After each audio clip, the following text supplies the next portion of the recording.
The Ultraversity, Part 4, Transition to a Stable Structure. Our present economic structure is unstable due to factors previously described.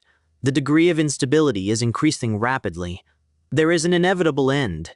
A crash of the economic structure would involve the political and social structure. It is desirable to avoid the situation toward which we are now moving rapidly and which may be precipitated in a period measured by months. There are two courses of action open to us. One is to defend the present situation and blame the result of its defects on causes external to the system and beyond our control. The other is to frankly admit the defects and remedy them. The first course will lead to disaster. The second course will lead to stability not only for the economic, but also for the political and social structure. The conservative course of action is to make changes to the fullest extent necessary to ensure permanent stability, and this course will be followed. The transition situation does not involve danger, but on the contrary eliminates existing dangers. There are several items in the program which must be adopted. 1. Money must be declared without power to earn money. The payment of dividends and interest will be forbidden. 2. The scientific cost and pricing system will be installed. 3. Banks will become economic centers operating under an economic council organized on a national scale. 4. The single tax system will be installed. 5. The genetical survey will be organized and made effective. Taking away the interest and dividend earning power of money does not destroy investments or impoverish investors. The money invested will be returned in annual, semi-annual, or quarterly installments out of a tax raised for that purpose.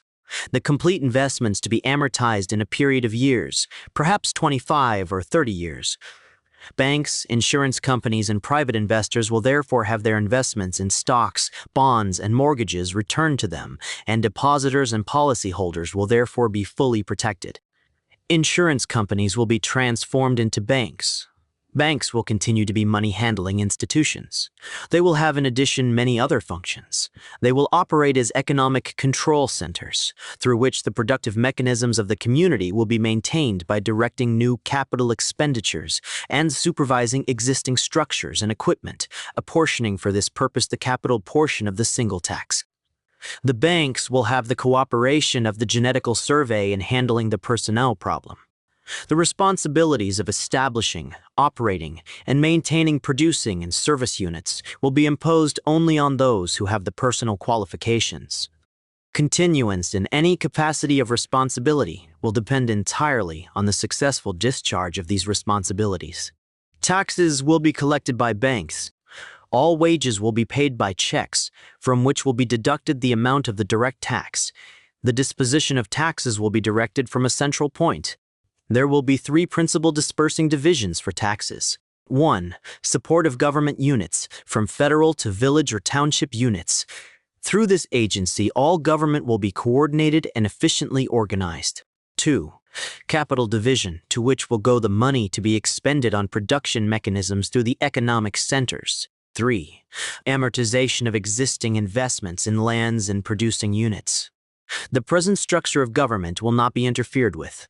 Changes will be desired by the people as government's inadequacies are made evident under an honest and scientific control of the economic structure, in which competence to assume responsibilities replaces power to dominate through control of an economic counterfeit money.